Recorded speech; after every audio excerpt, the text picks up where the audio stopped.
Hi guys, so welcome and स्वागत है आप सबका अपने यूट्यूब चैनल में द अकैड्स। तो हम कंटिन्यू करने वाले हैं अपनी सेल्स की क्लास। तो हम बात कर रहे थे लास्ट क्लास में, हमने आपके बात करा था सेल साइकिल के बारे में, और अब हम आपका सेल डिवीजन के ऊपर बात करने वाले हैं। तो सेल डिवीजन में क्या होता है कि बेसिकली एक सेल से आपके दो सेल बनते हैं। तो चलिए हम देखते हैं इनके बारे में थोड़ा डीप डाइव। तो सबसे पहली बात कि सेल डिवीजन होता क्या है। तो जैसे कि हमने एक लाइन में डिस्कस करा कि सेल डिवीजन जो है वो एक ऐसा प्रोसेस है जिससे एक सिंगल सेल जो होता है वो डिवाइड होके टू या टू से ज़्यादा डॉटर सेल्स में कन्वर्ट होता है। ठीक है, दो से ज़्यादा कैसे होगा, जब ये जो प्रोसेस है वो आपकी रिपीट पे रिपीट होती रहेगी। ठीक है, हर जो एक सेल होता है आपका, उसका पोटेंशियल होता है ग्रो करने का, डेवलप होने का, और स्पेसिफिक फंक्शंस उसको कैरी आउट करने होते हैं, इसीलिए उनका डिवीजन होता है। ठीक है, अगर आपका जो फंडामेंटल प्रोसेस है हमारी ग्रोथ की वो नहीं होगी या रिपेयर की नहीं होगी तो हमारे सेल डिविजन्स नहीं होंगे। तो बेसिकली हमारे जो सेल डिवीजन है वो सिर्फ इसलिए हो रहा है ताकि हमारी जो बॉडी के सेल्स हैं वो ग्रो कर सके, रिपेयर कर सकें एंड आगे जाके रिप्रोड्यूस कर सकें। ठीक है, एंड जो हम लिविंग ऑर्गेनिज्म है उनमें जो रिप्रोडक्शन होता है वो भी आपका सेल डिवीजन की वजह से ही होता है। क्योंकि जो हमारा एक सेल है वो आपका दो सेल में कन्वर्ट हो रहा है, दो आपके चार में कन्वर्ट हो गए, तो आपकी जो सेल साइकिल चलती है वो इस तरह से चलती है कि एक सेल से आपको दो सिस्टर सेल्स मिले या डॉटर सेल्स मिले, देन उसके बाद आपको इससे आपको और दो सेल मिलेंगे, यानी कि टोटल आपके अब चार सेल हो गए हैं। फिर ये जो चार हैं, इन चार से आपको 16 सेल्स मिलेंगे, एंड ये जो ग्रोथ होती है एक्सपोनेंशियल ग्रोथ होती है, मतलब 2x होती है। ये हमेशा डबल डबल होते जाएंगे क्योंकि हर एक सेल दो सेल का निर्माण कर रहा है। ठीक है, अब हमारे दो टाइप के सेल डिविजन्स होते हैं, एक होता है माइटोसिस, एक होता है मियोसिस। ठीक है, जो माइटोसिस होता है हमारा, इसमें क्या होता है कि जो हमारा क्रोमोसोम का नंबर है वो आपका सेम रहता है। ठीक है, इसमें हमारे 23 पेयर ऑफ क्रोमोसोम्स होते हैं, यानी कि 2n। ठीक है, 23 पेयर ऑफ क्रोमोसोम्स ये हमारे आगे ट्रांसफ़र होते हैं, बल्कि मियोसिस में सिर्फ 23 क्रोमोसोम इन ईच सेल आपके ट्रांसफ़र होते हैं। ठीक है, तो माइटोसिस जो होता है हमारा, इसमें टू आइडेंटिकल डॉटर सेल्स आपके बनते हैं। जी, जो ये डिवीजन होता है ये हमारा ग्रोथ एंड रिपेयर के लिए एसेंशियल होता है। अगर कहीं पे आपके किसी सेल में चोट लग गई है या हमारी बॉडी की हाइट बढ़ रही है तो वहाँ पे आपका माइटोसिस होता है। लेकिन मियोसिस जो प्रोसेस होता है इसमें क्या होता है कि हमको चार सेल्स मिलते हैं, हमें फोर डॉटर डॉटर सेल्स मिलते हैं, और हर किसी में आपका 23 नंबर ऑफ क्रोमोसोम्स होता है, और ये आपको हर एक पेरेंट सेल से मिलते हैं। ये जो होते हैं ये आपके रिप्रोडक्शन में हेल्प करते हैं, ये जो सेल्स होते हैं ये रिप्रोडक्शन में आपका हेल्प करते हैं। एंड जो ऑफस्प्रिंग्स बनते हैं, जो आपका एग बनेगा और जो आपका स्पर्म बनेगा वो आपका मियोसिस से ही आपका बनता है, जो यानी कि जर्म सेल्स का प्रोडक्शन होता है वो आपका मियोसिस के थ्रू होता है। ठीक, अब हम आज बात करेंगे माइटोसिस के बारे में। तो माइटोसिस के कुछ कैरेक्टरिस्टिक्स के बारे में बात कर लेते हैं। तो सबसे पहली चीज़ ये है कि जो माइटोसिस है उससे आपके टू आइडेंटिकल डॉटर सेल्स बनते हैं जो कि सेम होते हैं, मतलब कि इसमें आपका 23 पेयर ऑफ क्रोमोसोम है और इसमें भी 23 पेयर ऑफ क्रोमोसोम है, और जो इनका मदर सेल था उसमें भी 23 पेयर ऑफ क्रोमोसोम्स ही थे।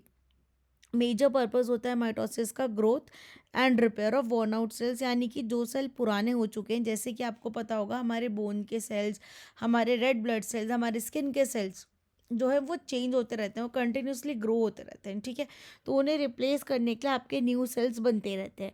तो ये आपका माइटोसिस का काम है। माइटोसिस की वजह से ये जो वर्न आउट सेल्स हैं, पुराने सेल्स हैं, वो रिप्लेस हो रहे हैं। माइटोसिस होता है आपका सोमैटिक सेल्स में होता है। सोमैटिक सेल्स का मतलब है हमारे नॉर्मल सेल्स जो आपका रिप्रोडक्शन में इन्वॉल्व नहीं होते, वो आपके सोमैटिक सेल्स होते हैं। जो सेल्स आपके रिप्रोडक्टिव ऑर्गन्स में होते हैं या रिप्रोडक्शन में आपके इन्वॉल्व होते हैं उनको आपके जर्म सेल्स बोलते हैं। ठीक है, और इसमें क्या होता है कि कोई रिडक्शन नहीं होता क्रोमोसोम का, जैसे कि हम मल्टीपल बार बात कर चुके हैं। अब इम्पॉर्टेंस क्या होती है, तो इम्पॉर्टेंस सबसे पहली होती है ग्रोथ एंड डेवलपमेंट। ये जो इम्पोर्टेंस हम बात कर रहे हैं माइटोसिस के इम्पोर्टेंस की बात कर रहे हैं। तो सबसे पहला इंपॉर्टेंस इसका होता है ग्रोथ एंड डेवलपमेंट। तो माइटोसिस क्या होता है कि भाई हमारी बॉडी में मल्टी सेलुलर ऑर्गेनिज्म है हम, तो हमें ग्रोथ भी चाहिए, रिपेयर चाहिए, डेवलपमेंट चाहिए। तो उसके लिए ये बहुत ज़्यादा ज़रूरी होता है। ये आपका formation of tissues, organ and organ system में हेल्प करता है। देन रिपेयर एंड मेंटेनेंस होती है। क्या होता है कि भाई हमारे जो टिश्यूज़ हैं वो डैमेज होते हैं, ठीक है। इन केस ऑफ कोई कट हो गया, इंजरी हो गया, तो उसको आपका रिप्लेस करने के लिए, उन सेल्स को आपका रिप्लेस करने के लिए जो डैमेज हो चुके हैं उनको न्यू और हेल्दी सेल से रिप्लेस करने के लिए भी हमारे को माइटोसिस जो है वो चाहिए होता है। एसेक्सुअल रिप्रोडक्शन, अब कुछ ऑर्गेनिजम्स ऐसे होते हैं जो एसेक्सुअल रिप्रोडक्शन करते हैं, जैसे कि जो हमारे बैक्टीरियाज हो गए, ठीक है। तो वहाँ पे आपका जो माइटोसिस है वो ज़रूरी होता है। अब स्टेजेस क्या क्या होती है माइटोसिस के? माइटोसिस भी आपका मल्टीपल स्टेजेस में कैरी आउट होता है। पहले होती है हमारी इंटरफेस, फिर होती है प्रोफेस, फिर मेटाफेस, एनाफेस, टेलोफेस एंड साइटोकाइनेसिस, ठीक है। जिन बच्चों ने मेरी लास्ट क्लास देखी होगी उन्हें पता होगा कि साइटोकाइनेसिस जो है उसका मतलब होता है कि अब आपका साइटोप्लाज्म जो है वो आपका डिवाइड हो रहा है। उससे पहले कि ये जो हमारी स्टेजेस होती हैं ये हमारी काइरोकाइनेसिस होती हैं, और इसमें क्या होता है हमारा जो न्यूक्लियस है वो डिवाइड हो रहा होता है। इंटरफेस जो होती है आपकी, ये आपकी रेस्टिंग फेज होती है।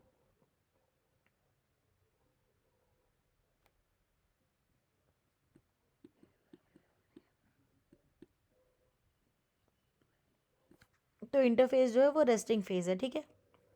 अब आइए एक एक फेज के बारे में डिटेल में पढ़ते हैं कि एक एक फेज में आपका क्या क्या चीज़ होती है, स्पेसिफिकेशंस क्या क्या हैं एक एक फेज की, ठीक है।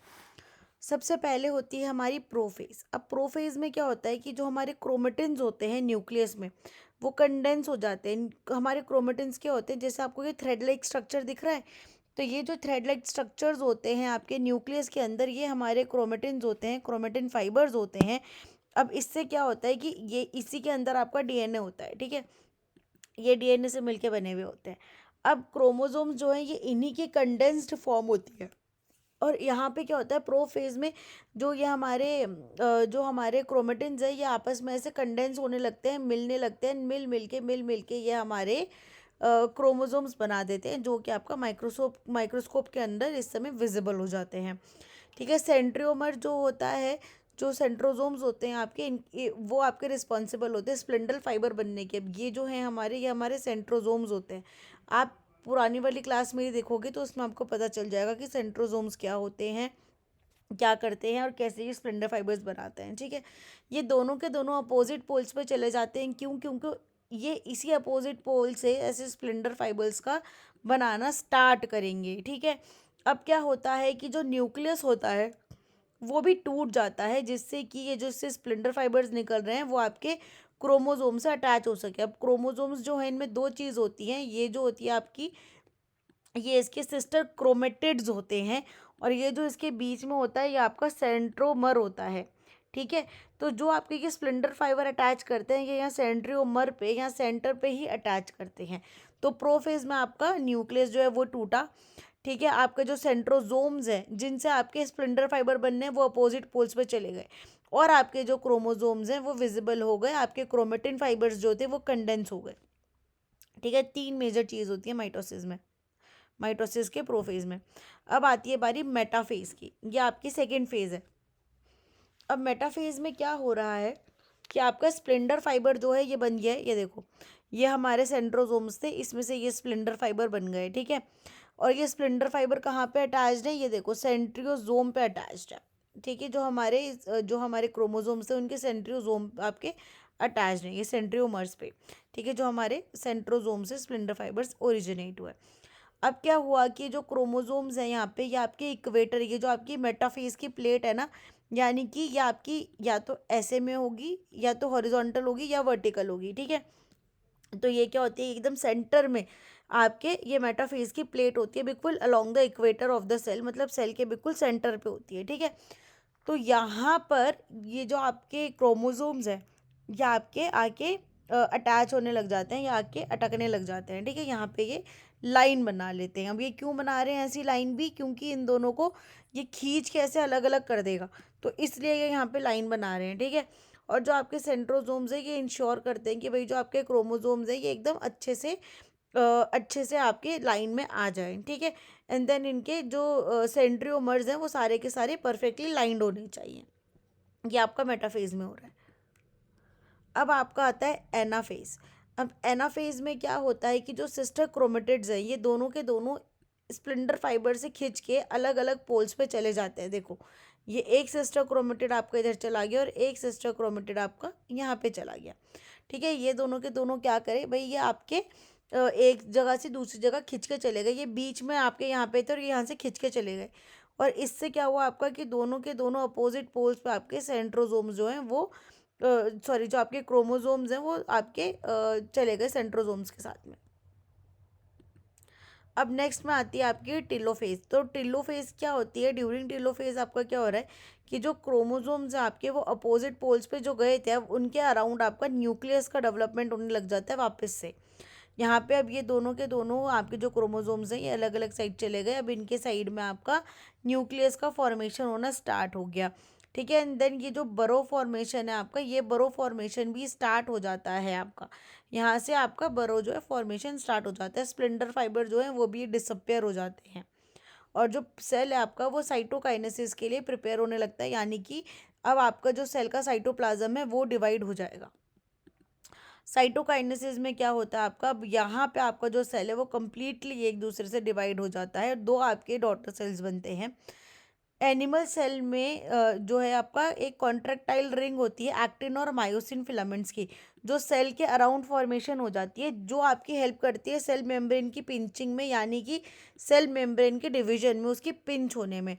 और जो हमारा प्लांट सेल होता है वहाँ पे एक सेल प्लेट का ऐसे फॉर्मेशन हो जाता है, और उसकी वजह से जो इक्वेटर है सेल का वहाँ पे आपके दो सेल्स डिवाइड हो जाते हैं इनटू टू डॉटर सेल्स, ठीक है। माइटोसिस जो है आपका वो सिर्फ एक प्रोसेस नहीं है सेल डिवीजन की, ये एक बहुत ब्यूटीफुल आपका क्रोमोसोम्स का काइंड ऑफ डांस है, जो कि इंश्योर करता है कि ह्यूमन लाइफ जो है आपकी वो एग्जिस्टेंस में रहे, हमारे जो प्लांट्स हैं वो एग्जिस्टेंस में रहे। क्योंकि अगर सेल डिवीजन होना बंद हो जाएगा तो आपकी डेथ हो जाएगी, कुछ भी नहीं होगा उसके बाद में, ठीक है। तो बच्चों मियोसिस के बारे में हम पढ़ेंगे अगली क्लास में। आज हमने सिर्फ माइटोसिस के बारे में पढ़ा। कोई क्वेश्चंस होंगे अगर आपके तो प्लीज़ नीचे कमेंट कर दीजिएगा, और प्लीज़ क्लास को लाइक कीजिएगा, शेयर कीजिएगा एंड सब्सक्राइब कीजिएगा चैनल को। आप लोग क्लासेस देख तो रहे हैं पर लाइक नहीं कर रहे हैं, तो प्लीज़ आप एक लाइक छोड़ के ज़रूर जाइएगा। Thank you so much.